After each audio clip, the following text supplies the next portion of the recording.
Boy, it's hot out. My name is Scott Hettrick. I'm production director at Channel 7, Jackson County Cable TV.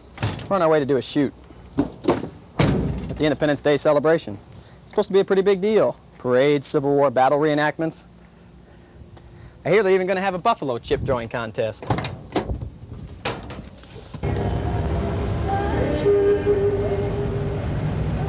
I don't know if you knew this or not, but this isn't the first year that the Chamber of Commerce has put on this Independence Day celebration. Of course, the 4th of July parade has been the big attraction year in and year out. This year they're planning to have over 75 entries in the parade. They say it's going to stretch out over 2 miles.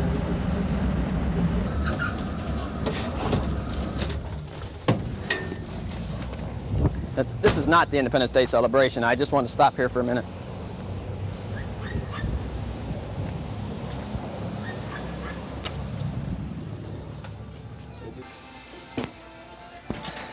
You know what's got me really intrigued is that buffalo chip throwing contest. I just can't, get by. How much did you want off? About an inch, all the way around, the usual, yeah. I just can't understand grown men and grown women, for that matter, getting out and sticking their hand in a large pile of, and pulling out a large buffalo chip, I just can't see the motivation there. I don't know. I've never thrown a buffalo chip. Have you ever thrown a buffalo chip, Dale? Can't say that I have.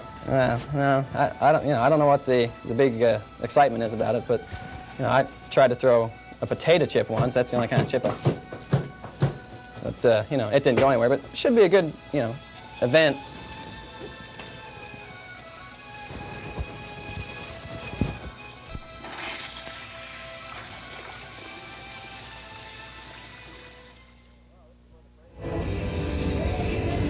Well, this is where the parade's going to start, up here at Pleasant and Walnut near the square. And then they'll march by the carnival up here on the square, which will be going on all weekend. All the way around the square to Truman Road. Then down Delaware by Truman's house. Right on under 24 Highway up to the Truman Library where it will end. I wasn't aware of it, but there was a Civil War battle fought in Independence in 1864 at the Little Blue River. They're going to recreate that Civil War battle here in Slover Park. They're going to have 150 local men dressed up as Confederates and Yankees. And they tell me they're going to have 3 cannons right over here on the battlefield shooting artillery over on the Confederates. Then the Yankees are going to march across this bridge here up onto the Confederate field for a little hand-to-hand combat. I hate to give anything away, but I think the Confederates are going to lose.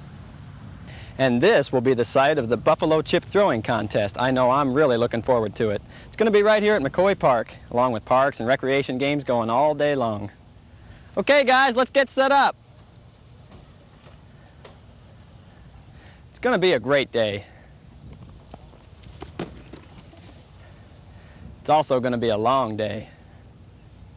Our first stop was at 511 North Delaware Street, where we set up to tape the parade. Independence JC Jack Sims announced the parade to the crowds from the review stand on the lawn of the historic Sawyer House. People began arriving 2 hours early to get a good place on the sidewalks, and by the time the parade began, there was almost no room for us. We set up our cameras across the street and waited for the first entry to come down the road. All right, hold your shot, camera 2. You're on the air. Camera 1, give me a medium shot of the review stand. Forget the shadows, we'll go with it. All right, stand by to fade to camera 1 for the opening announcement. Hold your shots. Fade to camera 1. We hope if you didn't get a chance to see the entire parade, you can watch it later on Channel 7 on cable TV. We thank you all for coming, and we hope that you have a very safe and fun-filled 4th of July. Following the parade, we loaded up our equipment and hot-footed it down to Slover Park, where it felt like we had actually gone back in time to 1864 and the Battle of Independence.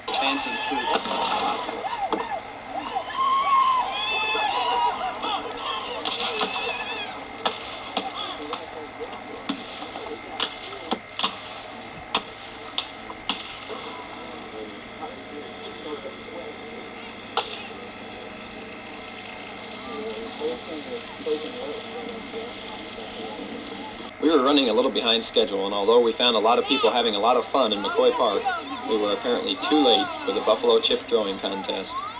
Heartbroken by this disappointing realization, we moved on. After replaying the parade at 6 o'clock that evening, we set out to record highlights from what will probably be regarded as one of the most spectacular and popular events to ever hit Independence.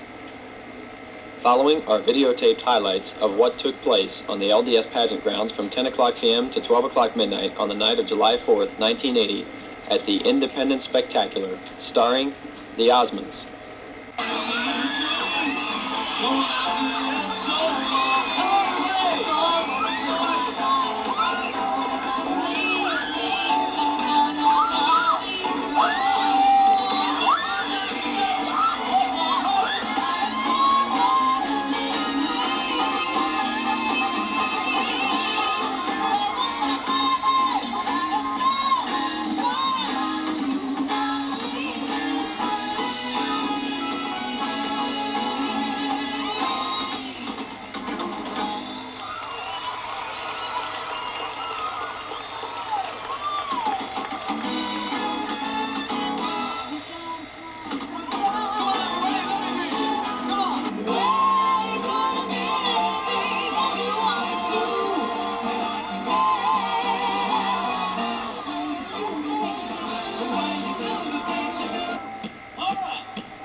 We got some wild people over here, Marie. We gotta watch out.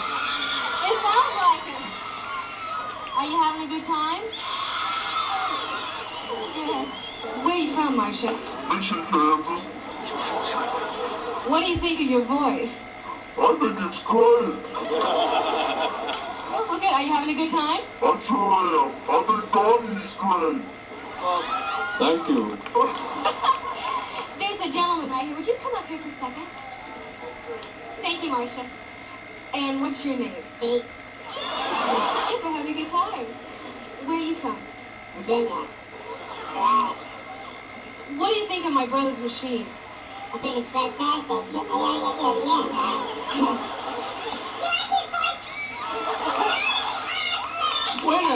Wait a minute. I like your voice better that way. You're welcome. I think we better sing. Hit it, guys. I'm in rock and roll.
Immediately after the last number of the electrifying performance, the crowd was treated to one of the biggest and most expensive fireworks displays ever seen in this nation. It was quite a show and quite a day. It was one July 4th that won't soon be forgotten.